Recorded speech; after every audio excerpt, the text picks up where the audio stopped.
Today, we're going to pull back the curtain and expose the subtle, often invisible ways people try to control you.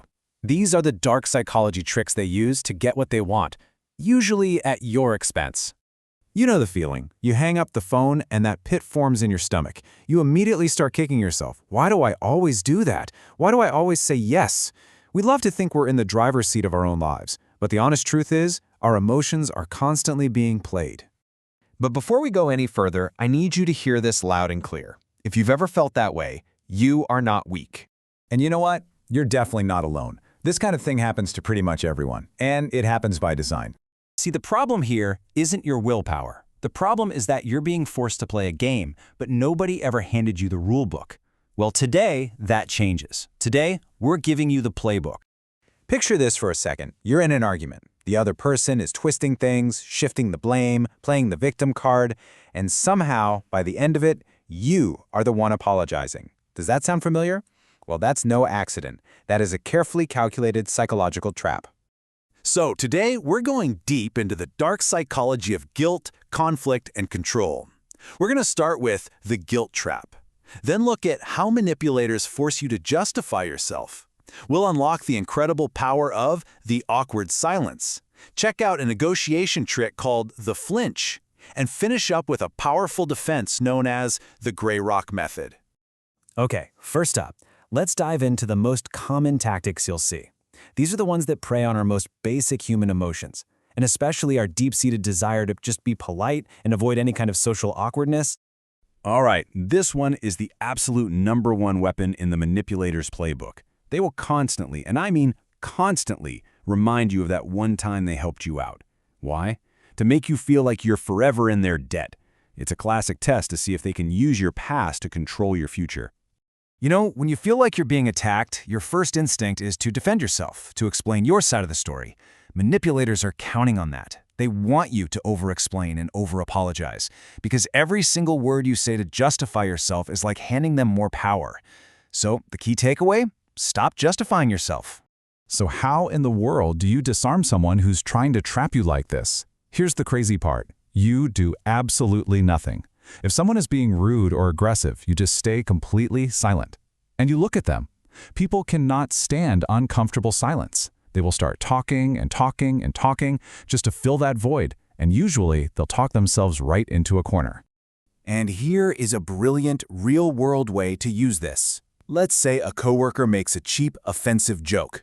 Instead of getting upset, you just calmly turn to them and say, "You know, I don't think I get it. Could you explain what you mean?" And then you just wait. All of that awkwardness, that social pressure, it suddenly flips right back onto them. Okay, now let's level up. We're going to move on to some more proactive techniques. These are for those specific high-stakes moments where you really need to go on the offensive and take control of the situation. And fast.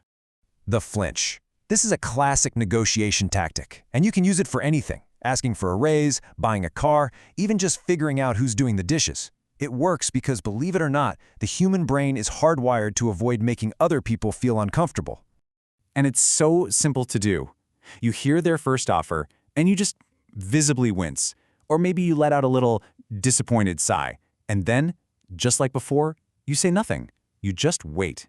That tiny physical reaction is often enough to make the other person immediately lower their own offer, without you even having to say a word. But what happens when you're dealing with someone you can't just walk away from? Like, say, a narcissistic family member. Well, for that situation, you have the gray rock method. You basically make yourself as dull and boring and uninteresting as a plain gray rock. Let's be super clear about the difference here. The flinch, that's an active, offensive move you use for a single interaction. The gray rock method, on the other hand, is a passive, long-term defensive strategy.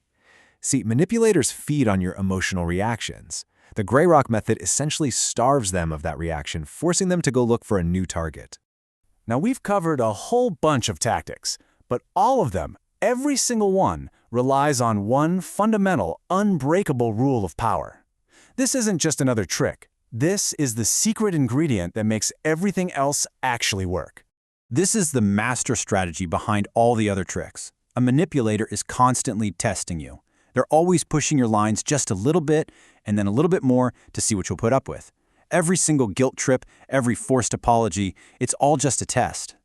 And this right here is where most of us get it totally wrong. We think that setting a boundary is about saying no, about drawing a line in the sand with our words. It's not.